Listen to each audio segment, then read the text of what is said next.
Let me thank first the board of directors and the staff and everyone who works so hard with Save the Storks. It is such a significant organization across this nation. It is such a pleasure to stand before you in unity. Famous writer once penned that unity is so powerful that it lights, illuminates the entire earth. I truly believe that.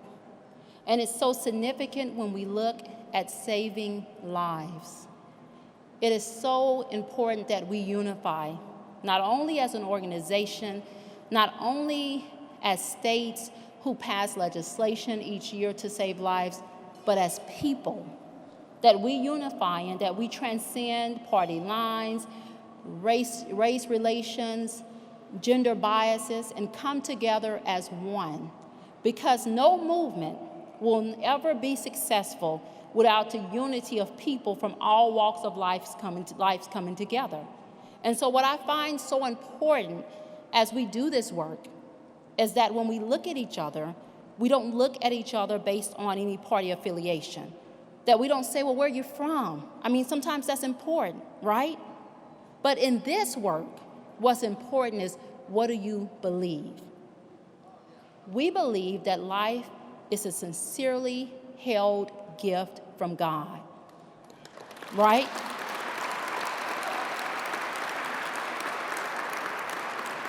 So people ask me, they say, how do you identify yourself? I say, I don't have a label. I identify myself as someone who truly believes that life is important at every stage, and that together we make a difference. And so walking through the halls of the state legislature, walking tomorrow and marching for life is about one thing. Not me, not you, but the lives we save in the process. And you can't do that.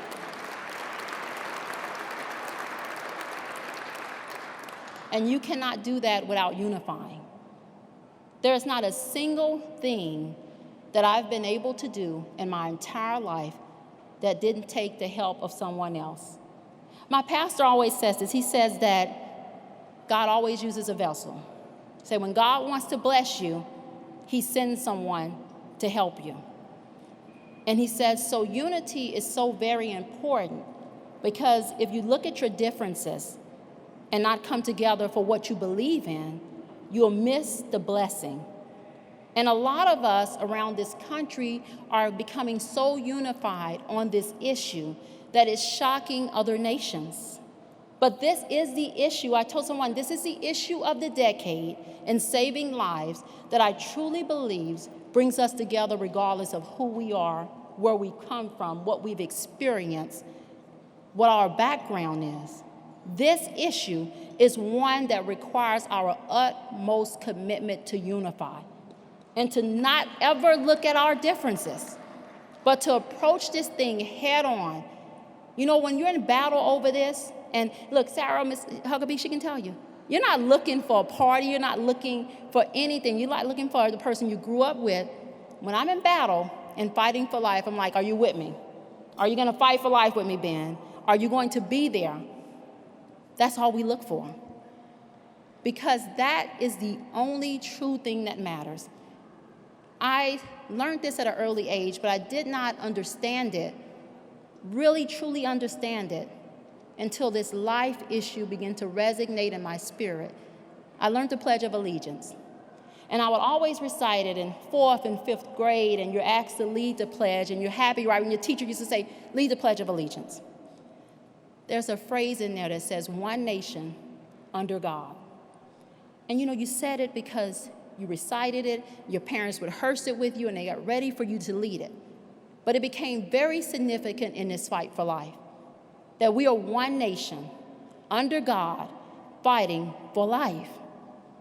And that's when it became very, very significant to me, that together we're going to stand and continue to do great things. And that comes from not looking at anything else when you're fighting with a person for life, but their sincere spirit to fight for what we all believe in. And so that's why I am so honored to speak tonight with you all. an organization that understands the true nature of what the fight is about, the true nature of looking at nothing else but what a person says and what they do for life. That's a beautiful thing. That it's never going to be at all in this fight about anything else. And all over this country, I told Ben, I said, Ben Clapper is here with us tonight, and he's the Louisiana Right to Life Executive Director, advocate, and is always by our side. I told him this, I said, this is the issue of this decade that will bring America together like never before.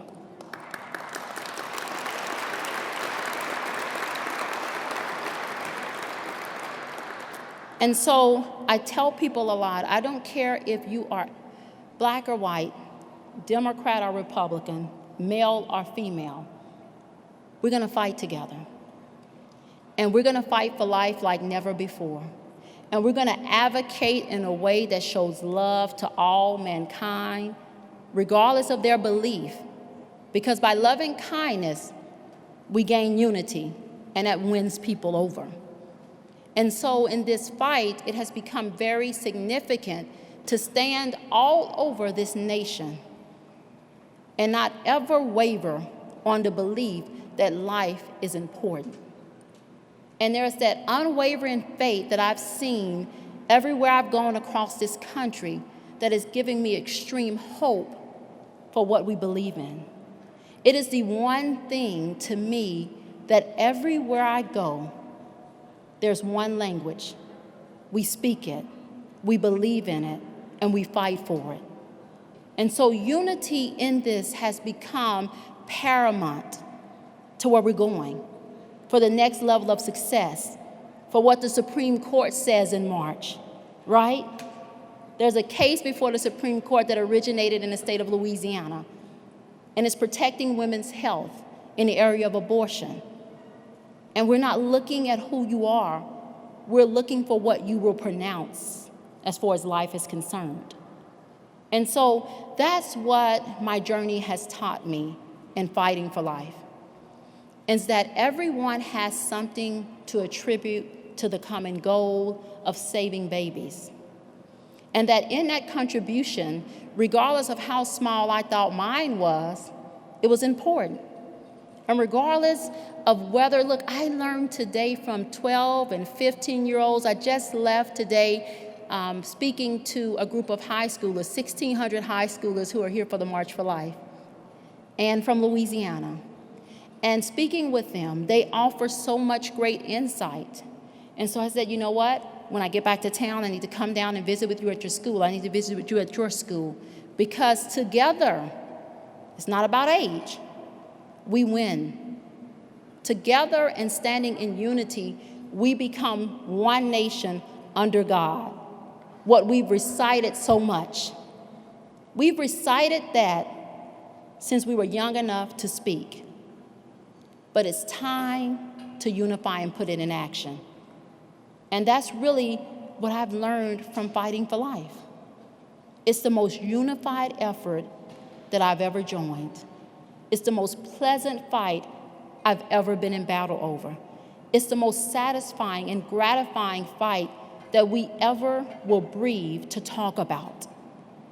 But if we're going to do it, we're going to do it like the Pledge of Allegiance says. We're going to do it as one nation. And that's the beauty of this. That's the biggest thing, that's the most overwhelming joy I've had in this process, and that I'm sure you've had too, is that you know a lifer when you see them. I call us lifers. You know them when you see them. When you communicate with them, you get this family, familiar-like feeling. And regardless of where we've come from, I told people I've gone to a high school and felt just as good as when I was in Congress talking about the life issue. And that's a beautiful thing. And then I'm looking at the young people today and I'm saying to them, if you're looking for an issue that's going to transcend time, that's going to transcend political ideals, that's not at all political, if you're looking for an issue that you can talk to your neighbor about in high school, go to college and speak on, go into your professional career and find commonality with. That issue is our fight to preserve dear lives everywhere. And so I join with you, I continue to fight, and I am so very elated that this issue is unifying America. Thank you.